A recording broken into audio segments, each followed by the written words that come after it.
Hello great scholars, you're welcome back to a lesson in English language, and this is direct and indirect speech part 2. In the first part of this lesson, I gave you a 6 questions exercise where I say you should insert the correct punctuation in the direct speeches I gave you. So here are the answers. Hope you are through with it, and let's mark.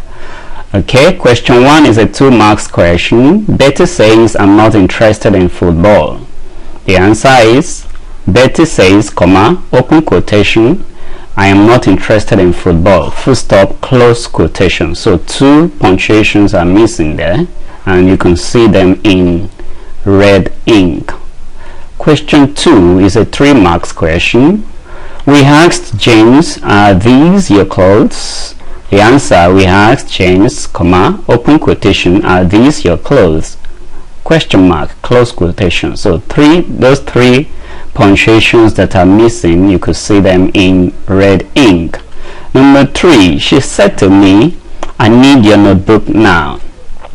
Answer, she said to me, comma, open quotation, I need your notebook now, comma, please, exclamation mark, close the quotation mark. Okay, that's 3 marks question. Number 4, I played for Manchester United, said Cristiano. Answer, I played for Manchester United, comma, said Cristiano. That is open quotation, I played for Manchester United, comma, close the quotation, said Cristiano, full stop. Number 5, our president is busy, said Mustafa. That's 3 marks question. The answer, our president is busy, comma, that is open quotation, our president is busy, comma, close quotation, said Mustafa, full stop. So that's 3 marks question. Lastly, number 6, you said the community will support me. Answer, you said, comma, open quotation, the community will support me, full stop, end the quotation. So that is a 2 marks question. Total 15 marks in all. So these are the rules. Pay attention. For any punctuation you omit, you get 0. For any punctuation you placed wrongly, that's minus half. And for each one you get right, you get 1 whole mark. So mark yourself now, mark for yourself now, and you can pause the video, go over the corrections, and ensure you mark them, evaluate yourself appropriately, and then let me know what you get. Before you come back to the video, and we'll continue from there. Okay, alright, let's continue. Guidelines for converting between direct and indirect speeches. In order to achieve mastery in the use of direct and indirect speech, students will be required at one time or the other to change a direct speech to an indirect speech, or vice versa. Changes in certain elements such as tenses, pronouns, time, and aspects should be studied closely as we narrate in either direct or indirect speech. Alright, the first one is correct use of tense. Okay, let's go. If the reporting verb of the direct speech is present or future tense, the tense of the reported speech in the corresponding indirect speech should be present or future tense. That is, the tense remains the same. Look at this example. Direct speech, it says, I am playing football. Indirect speech, it says that he is playing football. Says, look at that says in the direct speech. That is, the reporting verb of the direct speech is a simple present tense. And because that's a simple present tense, the tense of the reporting speech or the tense of the reported speech will not be changed in the indirect speech. That is why I am playing football is changed to is playing football. So the tense remain the same. I am playing football, present continuous. He is playing football, present continuous tense. Did you get that? The reason why the tense have not changed. The reason why the tense has not changed is that we use simple present tense as the reporting verb. Take a look at the next example. Direct speech. The president will say, I solemnly swore to defend the Constitution. The indirect speech now, the president will say that he solemnly swore to defend the Constitution. Did you notice that?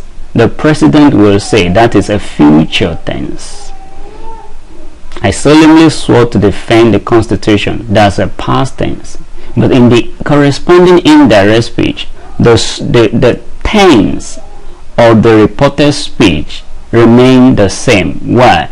Because the tense of the reporting verb is a future tense. So the president will say that he solemnly swore to defend the Constitution. Example 3.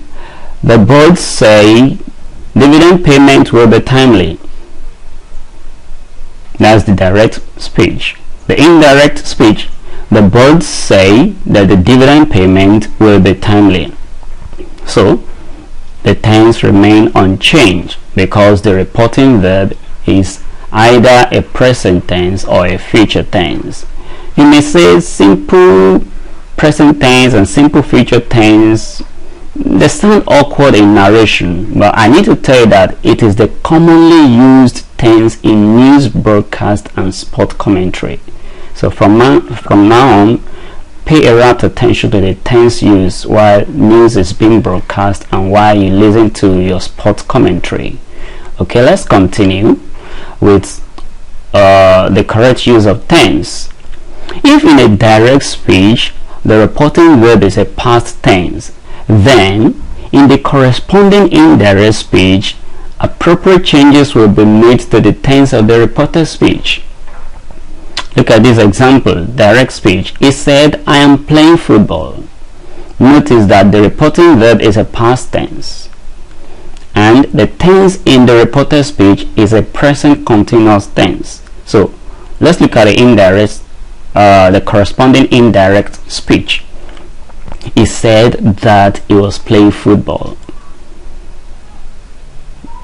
Did you notice the change in the tense of that reported speech?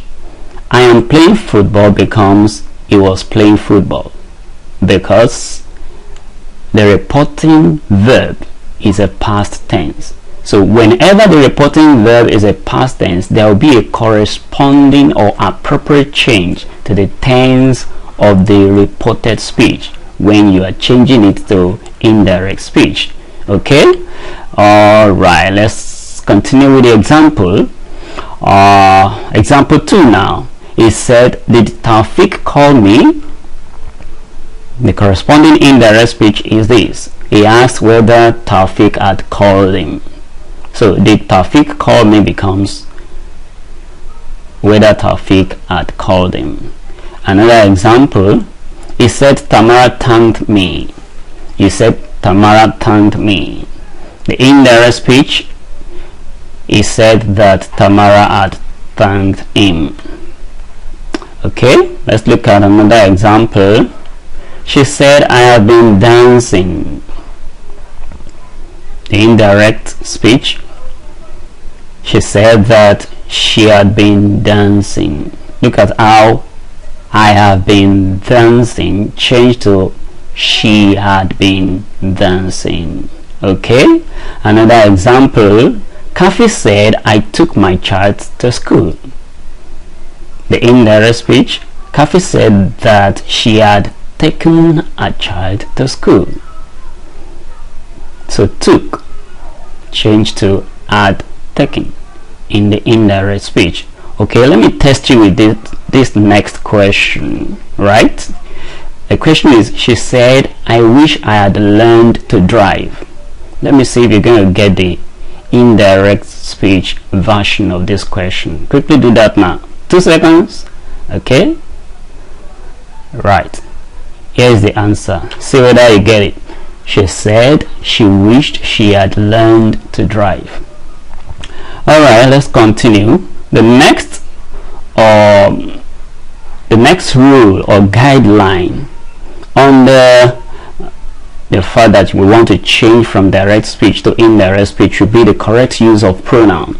Correct use of pronouns. Sometimes in changing a direct speech to indirect speech, the subject or object pronoun in the reported speech is changed according to the subject or object pronoun in the reporting verb.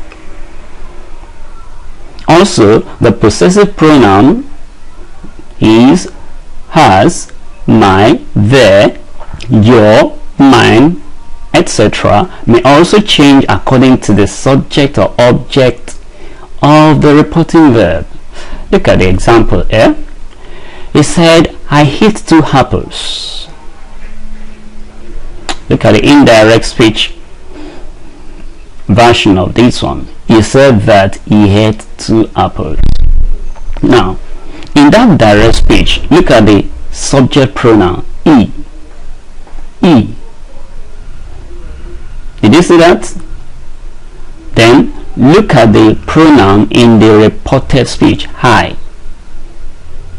So, because he is used in that direct speech, then I in the reported speech is changed to he. So he said I ate 2 apples becomes he said that he ate 2 apples. Okay? Another example. The direct speech now. She said to me, I like your book. The indirect speech. She said to me that she liked my book. Did you see that? She said to me, I like your book. She said to me, I like your book. Because she was used.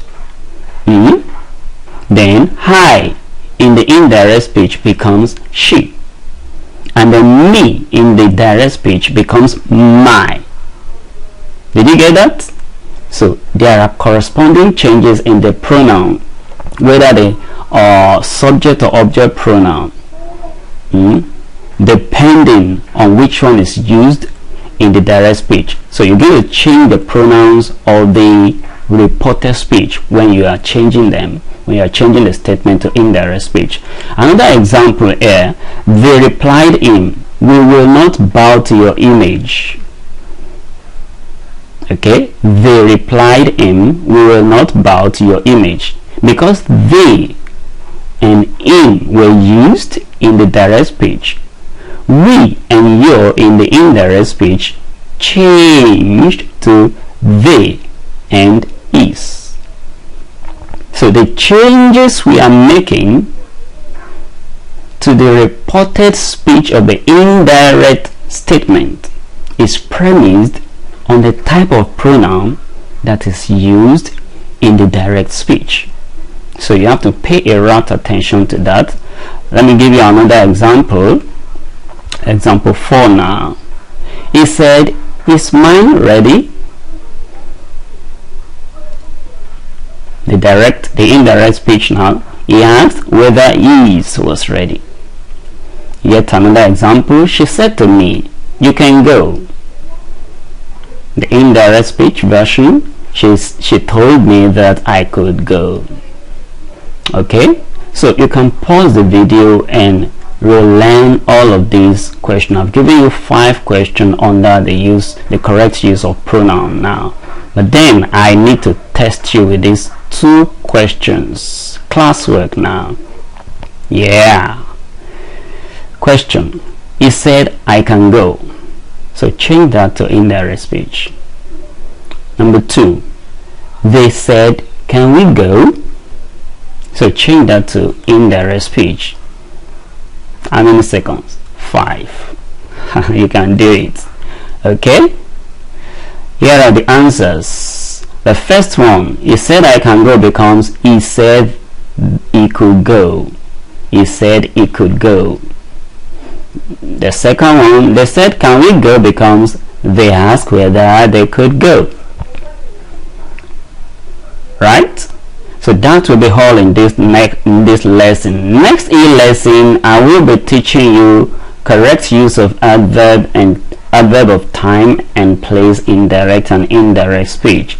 See you in the next video. Meanwhile, you can get the full transcript of this lesson on the website that is shown on your screen. You can also ask me any question you wish, and that's my WhatsApp link through which you can get in touch with me. Thank you very much. I'll see you in the next video.